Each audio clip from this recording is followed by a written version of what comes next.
Buen día, este video es de máquinas eléctricas, más específicamente el control de los motores. Es presentado por Andrés Felipe García, Juan Gilberto Parra, Jorge Eliezer Villamil y Santiago Marcelo, quien les habla. Previamente se consultó qué es un motor monofásico, cuáles tipos existen y sus características fundamentales, cómo se invierte la dirección de giro en cada uno de ellos, por qué algunos motores tienen condensadores, cómo es posible controlar la velocidad en un motor y finalmente qué es un motor universal, cuáles son sus características y por qué es tan común que de allí viene su nombre motor universal. Bien, inicialmente, pues, ¿qué es un motor monofásico? Este se podría definir como una máquina rotativa que convierte energía eléctrica en energía mecánica.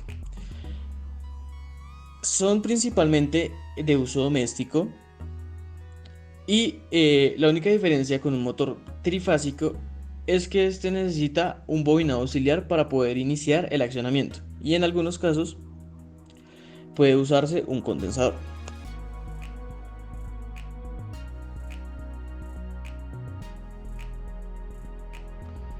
Existen varios tipos de motores monofásicos. Uno es el motor de fase de partida normal, otro es el motor de fase de partida de arranque por resistencia y por último motor de fase de partida con arranque por condensador. El motor de fase partida normal es un motor que posee dos embobinados, un bobinado principal y un auxiliar.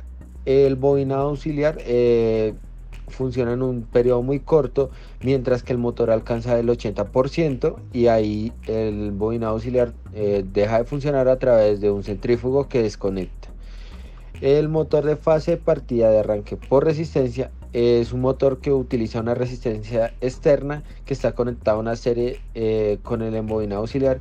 Esto es para aumentar el desfase durante el accionamiento de la marcha.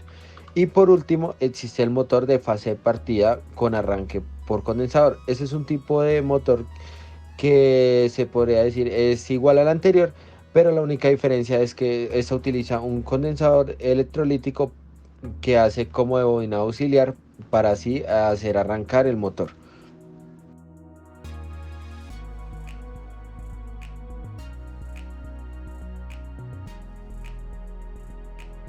Para invertir la dirección del giro de un motor monofásico, lo que se debe hacer es invertir la conexión de uno de los devanados del estator, de esta manera que se modifique el sentido del flujo magnético producido por este. En los motores monofásicos lo que se debe hacer es invertir las puntas del bobinado auxiliar, que vendría siendo como el bobinado de arranque, y así él invertirá su giro.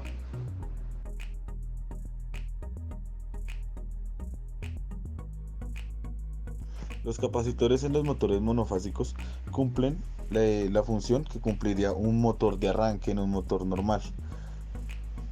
Eh, Esto, en otras palabras, lo que hace es incrementar el par inicial del motor, lo que le da un arranque y un apagador rápido gracias al campo magnético giratorio que generamos con el condensador. Este condensador lo genera en conjunto con los devanados principal y auxiliar, por lo que estos motores con condensador se utilizan, por ejemplo, en aires acondicionados, hornos de calor de aire, puertas automáticas, grandes ventiladores, bombas pequeñas de agua, entre otras aplicaciones.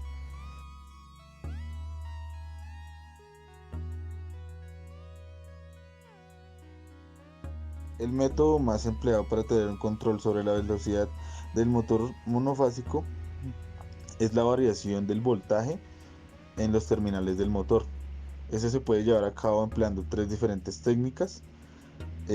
Como primera técnica es empleando a un autotransformador para poder hacer un ajuste continuamente del voltaje de línea. O otro método sería utilizando un circuito SCR o TRIAC para hacer una reducción en el voltaje de RMS que es aplicado al motor mediante el control de fase. O un tercer método que es insertando un resistor conectado en serie con el circuito del estator del motor empleado. ¿Qué es un motor universal y cuáles son sus características? El sistema de funcionamiento de estos motores es similar al de un motor de corriente DC. Cuando invertimos la polaridad de red, provocamos el mismo efecto en las corrientes de excitación y de armadura, ya que éstas se encuentran en serie, provocando que el giro del motor sea en el mismo sentido. Este motor universal tiene un amplio rango de velocidad, en donde puede alcanzar valores bastante altos, siendo el rango desde 3000 hasta 11000 RPM. ¿Por qué son tan comunes los motores universales? Esto se debe a que este tipo de motor nos brinda diferentes facilidades, como pueden ser que su alimentación es posible que sea por corriente AC como por corriente DC. Estos normalmente son empleados en máquinas que requieran una gran velocidad con cargas débiles. Son muy útiles a la hora de aplicaciones simples, ya que están diseñados para trabajos en donde no se requiera un largo periodo de uso. En cuanto a sus usos y aplicaciones, podemos encontrar ejemplos como lo son las aspiradoras, herramientas portátiles, taladros y una gran variedad de electrodomésticos.